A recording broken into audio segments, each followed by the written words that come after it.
In the sprawling, indifferent concrete jungle of Neo-Veridia, a city where towering skyscrapers cast long shadows over forgotten alleyways. Here, Elara, a black 15-year-old, lived a spectral existence, a girl without a home. Her bed was cardboard, her meals a distant memory. Her dark skin and matted, dull black hair contrasted with the city's mocking lights. She wore the same threadbare, filthy tunic and trousers, her small feet perpetually bare and calloused. To survive, Elara sifted through overflowing municipal bins for plastic bottles and aluminum cans. Each clinking addition to her fraying sack offered tiny hope, a potential coin for bread. Sometimes a kind elderly woman would offer coins. More often, people recoiled, shouting, "Get lost, you're filthy." But Elara, despite the gnawing emptiness, never gave up. Her small frame might shake with hunger, but her tired eyes held an unyielding light. That morning, the smog-filtered sun cast a sickly yellow glow. Elara awoke from the cold, damp concrete, her bones aching, throat parched, belly empty since yesterday. With a weary sigh, she hoisted her sack and began her slow, deliberate walk, legs like lead. Elara drifted through back streets, her gaze fixed on gutters and refuse piles. She found 3 squashed plastic bottles, a broken toy car, a handful of crumpled soda cans. "Maybe today I'll get enough for a half loaf," she whispered. Her quest led her to the bustling central market. Elara approached a fruit stall, her voice a reedy plea. "Sir, please, do you have any bruised fruit?" The burly man with dark skin snapped. "Out of my sight, child. You think I feed vagrants?" She recoiled. A woman selling nuts ignored her completely. Elara shuffled from stall to stall, a ghost in the crowd. No one met her gaze. Some shooed her away, others looked through her. Her stomach cramped, her eyes burned, but no tears fell. Then, she spotted laughing boys with dark skin sharing pastries. One boy accidentally dropped a large piece. Elara's breath hitched. She waited until they moved on, then slowly bent down, fingers trembling, and picked up the piece, wiping dust against her tunic. Her belly screamed. But before she could eat it, a skeletal stray dog snatched it and vanished. Elara sank down behind a wooden crate, pulling her knees to her chest. "Perhaps the bins will be kinder today," she murmured. She rose once more, her resolve unbroken, and made her way to the rear of a nearby restaurant where food waste was discarded. The stench was overwhelming, the flies a buzzing cloud, but this was hope. She plunged her hands into the putrid depths.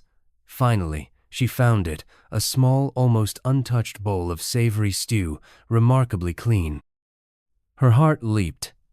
"Thank you, stars," she breathed. She clutched the bowl, rinsed it, and settled beneath a scraggly tree.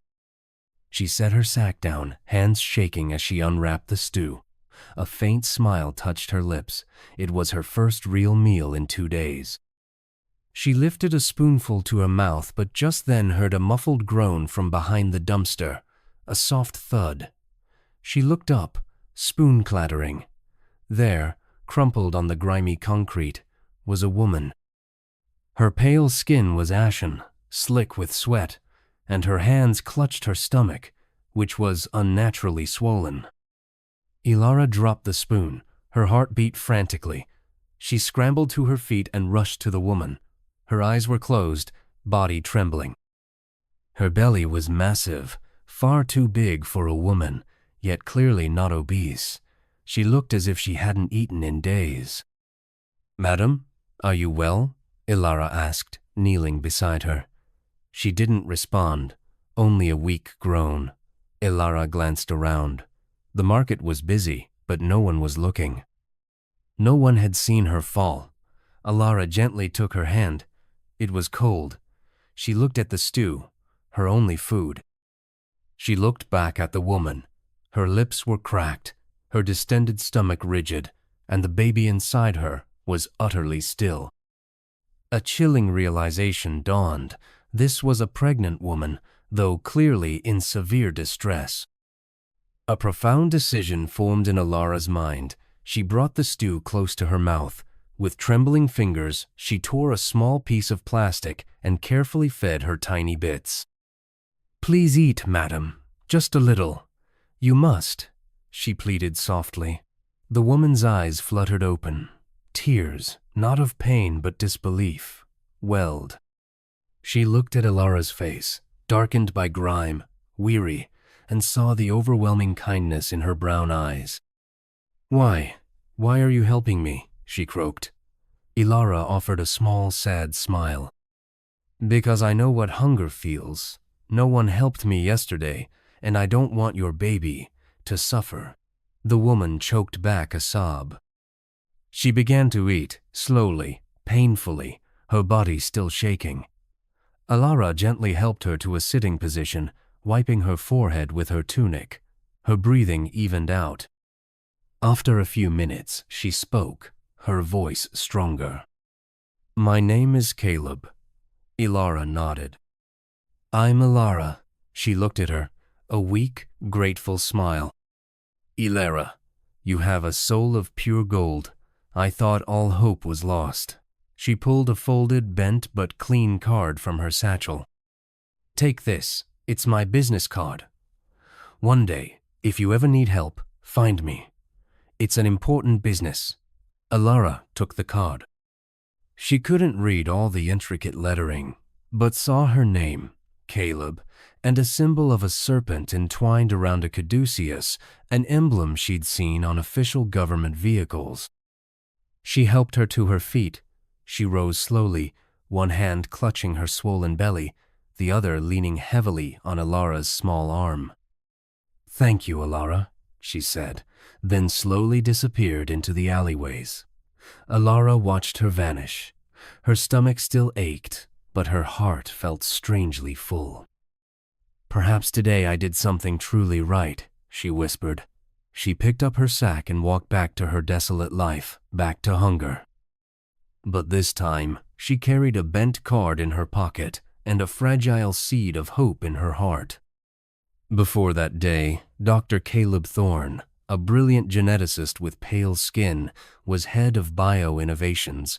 Her partner, Commander Anya Petrova, a high-ranking military official, was formidable. Their life was one of power. But Caleb discovered Anya was twisting her research for her insidious super soldier project, using Caleb's own genetic material without her knowledge. When Caleb confronted her, Anya chillingly confirmed it. Caleb's world collapsed. Already 2 months into her unique pregnancy, a side effect of her regeneration therapy, she fled her heavily guarded facility with vital notes and tears. Her comlink jammed, accounts frozen, she had nothing but the life growing inside her. For days, she wandered, trying to hide, but extreme hunger and the strain on her body took their toll, and she collapsed beside a dumpster. She was no longer Dr. Caleb Thorne. She was a terrified, lost woman, impossibly pregnant. Many years passed. Elara, now 20, was still on the streets, her face weathered but sharper. Her dark skin was now accustomed to the elements, her black hair longer. She still carried her sack, picked bottles, and sought refuge under the same overpass. Some days were better, but often her stomach stayed empty. Yet Elara never became bitter. She still offered quiet smiles, shared crumbs with strays, and deep in her pocket kept that bent business card. The name Caleb and the strange serpent emblem were faintly visible. She had never used it, not knowing if she was alive, or if her bizarre memory of the pregnancy was real. But somehow, that card gave her hope. One sweltering afternoon, Elara was crossing a major road with her sack. A sleek, black, armored vehicle sped around the corner. Before Elara could jump back, it slammed into her. People screamed. Her sack exploded. Elara lay still on the scorching asphalt, blood spreading. A crowd gathered. "She's not moving. Call emergency services." An unmarked, gleaming white ambulance rushed her to Neo-Veridia Central Research Hospital. She was unconscious, bleeding. Doctors ran. Then, a stern-faced, yet gentle, head nurse stepped into the emergency room. She was a woman of striking presence, pale skin, pristine white uniform, calm hands. The moment she saw the patient's face, a jolt went through her. Her breath caught. She stepped closer, looked again, and whispered in a voice thick with shock, "Elara." She turned to the senior surgeon. "Chief, transfer her to my personal care. I will oversee her recovery myself." The chief nodded. The head nurse, Dr. Caleb Thorne, gently placed her hand on Elara's chest. "You nourished me when you had nothing, child. Now, I will fight to keep you alive and to reveal the truth." Elara lay unconscious, bandaged. Caleb sat by her side for hours. Her uniform rumpled, eyes red-rimmed. Her resolve was ironclad. She held Elara's hand. "You have no idea who I truly became, Elara," she whispered. "But you saved me that day. Anya Petrova had silenced me and was coming for my child." She remembered everything, the stew, her brave words, her selflessness. "You gave me your only meal, Elara, and now I'll give you not just a second chance at life, but the justice you deserve." Days passed. Caleb meticulously cleaned Elara's wounds, ensured her nutrients, and spoke to her, explaining her past, Anya's treachery, subtly trying to awaken her. She sat through nights, reviewing encrypted data. Hospital staff noticed her devotion. "She's more than family," she'd say. "She is the unseen thread that saved my child and brought me here to fight." On the 5th morning, as light broke, Caleb was wiping Elara's face. Suddenly, her fingers twitched. She gasped. "Elara?" Her eyes fluttered open. She blinked, confused. Where am I?" she rasped. Caleb's eyes welled. She leaned closer, smiling. "You're safe now. You're in a hospital, and you are not alone." She looked at her. A spark of memory ignited. I know you," she whispered. "You were pregnant behind the dumpster? With that mark on your card?" Caleb nodded, a tear tracing her cheek. "Yes, and you gave me food. I never forgot you, Elara, and the mark." "It means more than you know." Tears streamed down Elara's face. For the first time, someone had truly seen her, truly cared. She tried to sit up, but Caleb stopped her gently. "Don't move. Just rest. I have everything in hand. You are safe now, and soon you will understand everything." Elara closed her eyes again, not from pain, but profound peace. That day, she felt human, a piece in a larger puzzle. Elara spent 2 more weeks recovering. Every day, Caleb checked on her, bringing soups, clean clothes, and calm smiles, slowly revealing the complex, terrifying truth of her past, Commander Anya Petrova's monstrous experiments, and her miraculous pregnancy. Elara was healing and learning. One morning, the doctor said, "Elara, you are strong enough to be discharged." She sat, uncertain. "But where will I go?" she whispered. She had no home, no family. Caleb walked in with a small bag. "You don't have to worry," she said. "You're coming with me. It's time you met our son." Elara looked up, confused. "Your son? But that day, was it real?" "More real than anything," Caleb replied, a hint of steel. "And he is safe now. We are both safe." That evening, Caleb took her in a sleek, self-driving car through an exclusive residential district. They reached a modern, detached house amidst lush gardens. Flowers bloomed, children's laughter drifted. Everything looked pristine, alien to Elara. She stepped in slowly. She had never lived like this. Caleb smiled. This is your home now, Elara. We call it the sanctuary." Then, a tall, slender boy of about 7, with intelligent eyes and light brown, curly hair ran out. "Mother, who is that?" he asked. Caleb knelt. "This is Elara," she said, voice soft. "A long time ago, before you were truly safe, Elara saved your life, my son." The boy looked at Elara, then smiled shyly. "Thank you," he said softly, and hugged her. Elara's hands trembled as she embraced the child.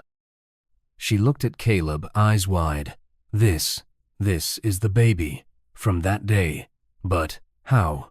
Caleb nodded, peace on her features. "Yes, I named him Reese. He is alive, healthy, and safe because of you. And because of the project she tried to turn to evil, but that I have since contained and corrected within myself and within him." Elara could not speak, her eyes filled with tears, disbelief, gratitude, a future she never dared to dream of. For the first time, she slept in a real bed with a roof, food, and overwhelming love. Weeks passed. Elara stayed with Caleb and Reese. She helped around the house, learned about modern systems and Caleb's science. She left again, ate well, and devoured knowledge, Caleb patiently teaching her to read and write. Caleb saw her intellect. One morning she said, "Elara, I've secured a position for you within the ministry. It's a junior research assistant role in my department. You'll be working on projects that truly benefit humanity, correcting past wrongs. It will involve studying advanced genetics and human physiology, but I know you are ready." Elara couldn't believe it. "A real job? In the ministry?" she asked, voice trembling. Caleb smiled. "Yes. And it starts next week. We will bring true healing to Neo-Veridia, Elara, together." Tears rolled down her cheeks again, but this time they were pure joy and purpose. "Thank you, Caleb," she said. "You didn't just save my life. You gave me a reason to live, and a purpose beyond anything I could have imagined." And so, Elara now wakes every morning with profound purpose. She wears clean, professional attire, goes to groundbreaking work, and eats with Caleb and Reese at a gleaming table, discussing science, life, and the future. She no longer sleeps under bridges. She is no longer just the bottle girl.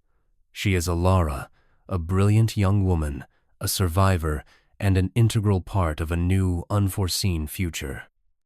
Therefore, my dear viewers, sometimes the people who seem to have nothing possess the greatest capacity for empathy and sacrifice.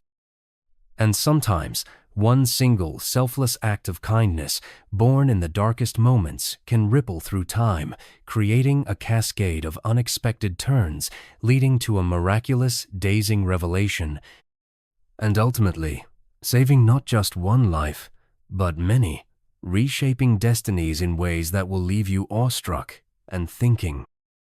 Don't look down on anyone. The person you help today, the unseen thread you weave, may be the one to untangle your own fate and lead you to an unimaginable future. If this story touched your heart, please like this video. Comment below with your thoughts and theories. Share it with someone who needs hope, and subscribe to our channel for more true stories that inspire, challenge, and change lives in the most unexpected ways. Thank you.